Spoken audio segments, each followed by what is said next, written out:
So when we say purpose-driven organizations become more concerned with the interests of the other stakeholders as well, including, of course, the shareholders.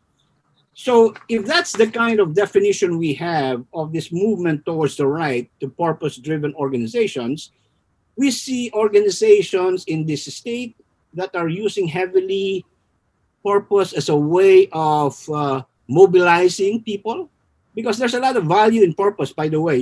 Purpose energizes. They say the higher the purpose, the higher the energy. Purpose unites.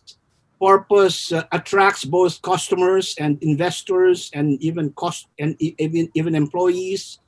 And more importantly, we're beginning to see that purpose even has a healing effect. Because the difficulty of the journey, sometimes there will be a lot of difficulties along the way as businesses try to recover.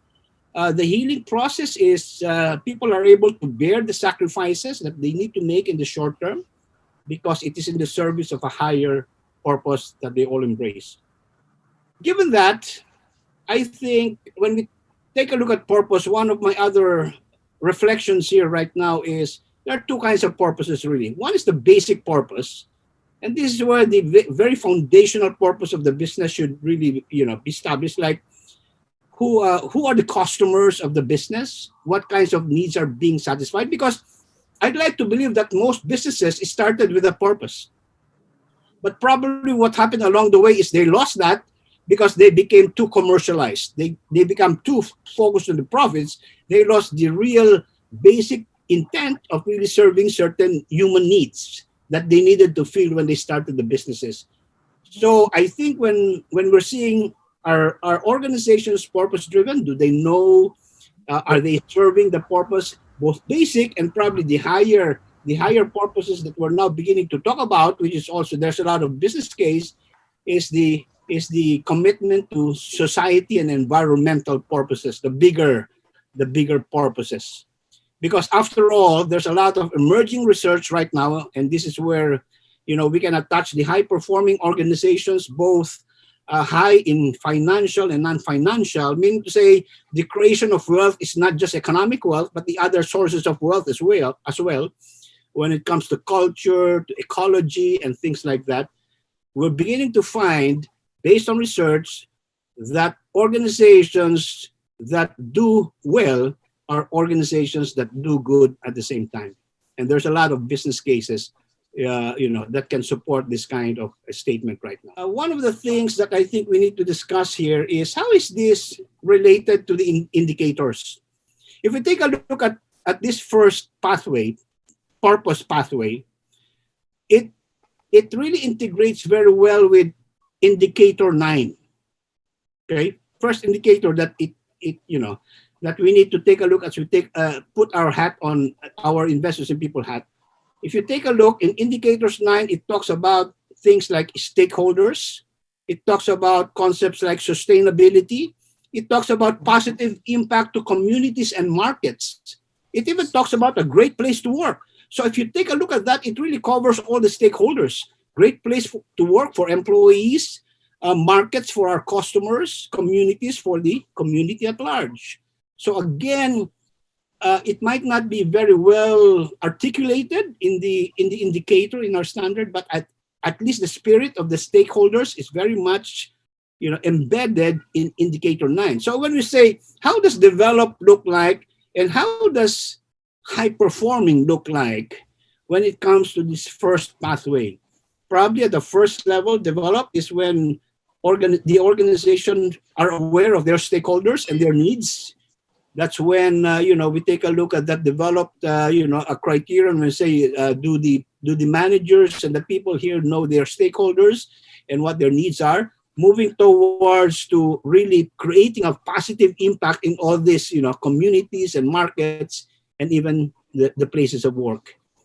The other interesting thing about pathway number 1 is it is closely associated with indicator number 2. Okay. Number 2 is values. I think there's a lot of connection between purpose and values that can form the foundation of culture development. And when we take a look at values, again, from the developed side, we're saying, do people know the values? Are leaders communicating the values to the high performing? Meaning is our values at the heart of everything the organization does. Now, Janet mentioned that we've been trying to integrate this into our kind of work. And if you try to integrate, let's say, pathway one into our assessment work and our report writing work, probably in the assessment area, we would be interested in investigating like the vision, mission, and values of the organization. Probably this is where we can find, do they really have they rediscovered, do they have a purpose? We might be interested to take a look at their CSR activities. Is this something that's really contributing to society? Do they have a CSR brand specific? Is this really having a great impact into society? When we do the recommendations in our report, probably we need to come up with some ideas like, are the values and the purpose integrated, for instance? Is there a KPI for purpose in this organization? Is there, in the first place, has the organization discovered their purpose? Okay. And if they did, is it stated in a very inspiring way? Is it being used to mobilize and leverage people in the organization, and so on and so forth? Maybe what we're looking for is a very close alignment, or a clear alignment between the values, the stakeholders, and the ambition. And if you get that, it's probably quite a powerful driver for the organization being successful. And because one of the things I was just thinking, how do you kind of go around a loop and say, what's the positive outcome there? So in the one that I was looking at, certainly people were coming out very well. You would imagine in investors in people assessment, people come out strongly, but then people getting engaged in CSR came out strongly, and diversity and inclusion, which I think probably comes into the people as stakeholders aspect here. So I was seeing diversity inclusion as part of profit and purpose and linked to stakeholders. And if you have people saying, yeah, we can see that we are a really important stakeholder, probably not using that language, but that the leaders actually show that we are really important, then you'll get the positive outcome. And if the values are driving the purpose, because sometimes they have the most well put together, clearly defined values that people don't know, so it's hard for it to drive the purpose. But if they're there and everybody sees them and everybody knows them and everybody lives them, then, and if they're well aligned, that I think that's the key. If the values are really aligned to the purpose, and you can see, oh, wow, gosh, if everybody is living that, then they are going to achieve what they want to achieve. They're going to be successful. And if you have that whole combination of things really well tied together, that's when I think you're going to get the engagement and everybody driving in the same direction in the same way. So I guess so those were the things that I wrote down, and that's kind of how my thought process went when I thought, what am I looking for here? And what can we maybe recommend that helps them move along that continuum? And it's probably the alignment and how strong the alignment is one of them anyway. So those are my thoughts here, Gary. I think it aligned with what you said. I didn't know what you were going to say. That's a very important point you're making, because we can have a case where an organization has values, but it is more focused in enhancing the profits rather than the purpose. Okay? I think the alignment, especially of the VMV, I think this is critical, because before when we did the assessment, we just say anything they have, it's okay, Now I think because we have a vision of an end state of what a good organization should be, okay, purpose-driven things, because this is what Pathways is doing, rather than the indicators. Aside from the indicators, we superimpose this into the indicators, and we say, so this is where this journey is going. It's very directional, no? I think that's the beauty and the value of the Pathways superimposed into the indicators. I think, take a look at VMV, for instance. If you take a look at visions of certain organizations, they are not related to the purpose. Are they being used to inspire people? Okay, how often are they communicated? So we're not just saying, are they communicated?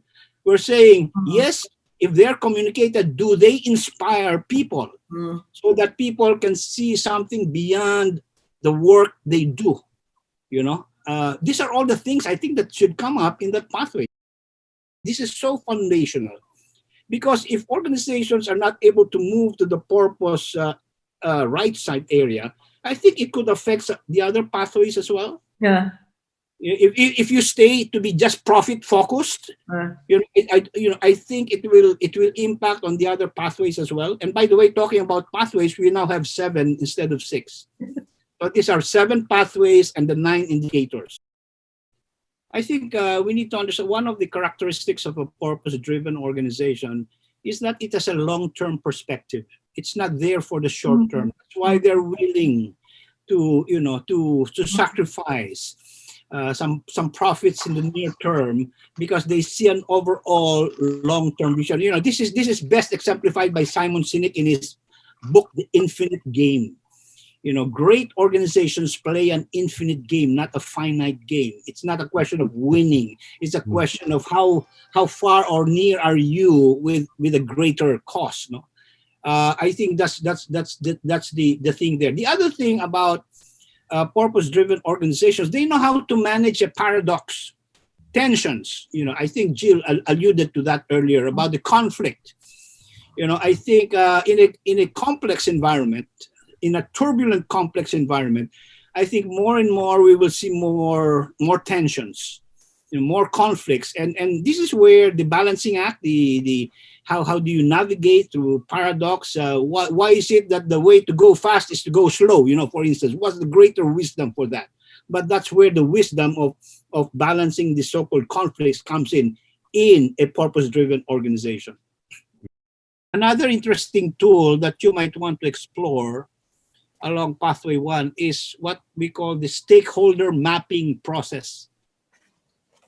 It's called the stakeholder mapping process, where you outline all your stakeholders, what their needs are, and how do you balance that and things like that, so that you can be clearer in terms of where the conflict areas are and whether what your initiatives are doing, are they satisfying all these needs or interests of the stakeholders.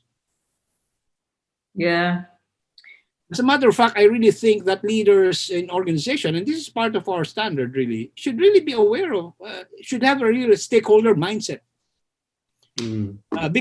Because I think one of the justifications for the stakeholder mindset is an ecosystem. That's an economic ecosystem that needs to coexist. It has to be mutually reinforcing, just like any ecosystem, so that it can be sustainable. It can be viable even for a long period of time. When you take a look at research, a lot of research, why is it that purpose-driven organizations are more profitable than the just profit-focused organizations by a significant number? By a significant number, because one of the underlying factors they say, if you pursue a noble purpose, the profits ensue. So it's like when you're so profit focused, it's like putting the cart before the horse. It should be the horse that should be pulling the cart. So where is your eye on? Because if it's that's why we have a lot of these stories where organizations become very successful, founded by the founders. Then all of a sudden they start to underperform because they lost their way. I think one of the significance of this pathway, especially, is because we're very sensitive to the badge that we give them, our investors in people community. That's why I think if they're not purpose driven, some companies might just because of the profit pursuit at the expense of others, of other stakeholders, might lead them into disrepute.